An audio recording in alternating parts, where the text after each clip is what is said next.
شخصیت سازی اور ٹیلنٹ منفرد شکل و صورت کی طرح ہر بچہ منفرد شخصیت اور خاص صلاحیتوں کا حامل ہوتا ہے۔ اسے دوسرے بچوں کی نقالی کرانے کی بجائے اس کی اپنی شخصیت کو پروان چڑھنے کا موقع دینا چاہیے۔ دوسروں کی نقالی میں وہ اپنی شخصیت کھو دیتا ہے اور کوئی دوسری شخصیت بھی اپنا نہیں پاتا۔ قدرت بچے کی شخصیت کے بنیادی خد و خال اس میں ڈال کر بھیجتی ہے۔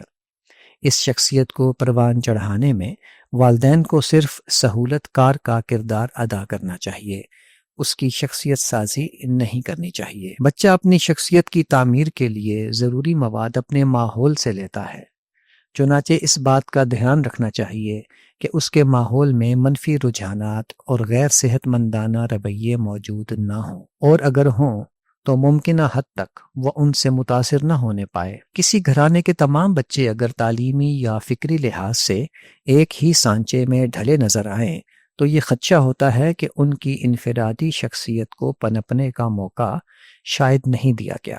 شخصیت کی طرح بچے اپنی اپنی خاص صلاحیت یا ٹیلنٹ لے کر پیدا ہوتے ہیں۔ والدین اور اساتذہ کو مشاہدہ کرتے رہنا چاہیے کہ بچہ کس قسم کے طبعی رجحانات رکھتا ہے، کس مضمون یا کام میں زیادہ مہارت دکھاتا ہے۔ اس کام کو کرتے ہوئے اسے زیادہ دقت پیش نہیں آتی اور اس کی مشغولیت اسے لطف دیتی ہے۔ یہی اس کی فطری صلاحیت یا ٹیلنٹ ہے، یہی اس کا فطری میدان عمل ہے۔ بچے بعض اوقات اپنا فطری ٹیلنٹ غلط دریافت کر لیتے ہیں۔ کسی وقتی تاثر سے متاثر ہو کر وہ ایک کریئر کا انتخاب کرنا چاہتے ہیں۔ دیکھنا چاہیے کہ جو میدان عمل وہ منتخب کرنا چاہتے ہیں اس میں ان کی کارکردگی کس درجے کی ہے۔ شوق اور ٹیلنٹ دو مختلف چیزیں بھی ہو سکتی ہیں۔ بچے کا ٹیلنٹ تعلیمی نوعیت کا بھی ہو سکتا ہے اور غیر تعلیمی نوعیت کا بھی، جیسے کھیل، ہنر، کاروبار، فنون لطیفہ وغیرہ۔ بچے کا جو بھی ٹیلنٹ ہو اسی میں بچے کو آگے بڑھنے کا موقع دینا چاہیے، اسی میدان میں اس کی کارکردگی کو جانچنا چاہیے۔ دیگر مضامین اور شعبوں میں اس کی کم کارکردگی زیادہ اہمیت نہیں رکھتی۔ انسان کا فطری ہنر اگر اس کی پیشہ ورانہ زندگی کا حصہ بھی بن جائے تو دنیا میں اس سے بڑھ کر لطف اور مسرت کی کوئی چیز نہیں۔ اکثر اس کا نتیجہ کریئر میں شاندار کامیابی کی صورت میں نکلتا ہے۔ بچوں کے خاص ٹیلنٹ کی دریافت اور نشو و نما میں بہت دھیرج برتنا چاہیے، ورنہ اس کا ٹیلنٹ ابھرنے سے پہلے ہی دب کر مر سکتا ہے۔ علامہ اقبال کے فرزند جاوید اقبال لکھتے ہیں کہ انہیں بچپن میں مصوری کا شوق تھا۔ علامہ اقبال کو توقع ہوئی کہ وہ شاید اچھے مصور بن سکتے ہیں۔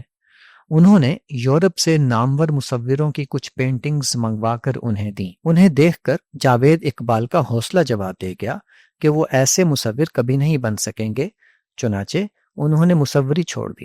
بچوں پر اپنے ادھورے خوابوں اور اپنی توقعات کا بوجھ نہیں ڈالنا چاہیے، ورنہ ان کی صلاحیتیں کھلنے سے پہلے ہی مرجھا سکتی ہیں۔ والدین کی توقعات کا بوجھ بچوں میں ذہنی دباؤ اور تناؤ پیدا کرتا ہے۔ ان توقعات کے ہاتھوں بعض طلباء ذہنی مریض بن جاتے یا تعلیم ترک کر بیٹھتے ہیں۔ کم نمبر آنے پر طلباء کی خودکشی کے مسلسل واقعات اسی کا نتیجہ ہیں۔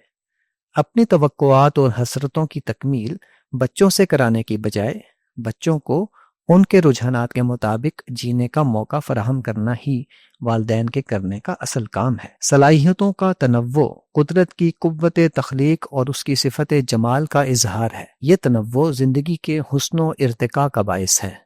اس سے متوحش ہونے کی بجائے مختلف قسم کی صلاحیتوں کو نشو و نما پانے کے مواقع فراہم کرنے چاہیے۔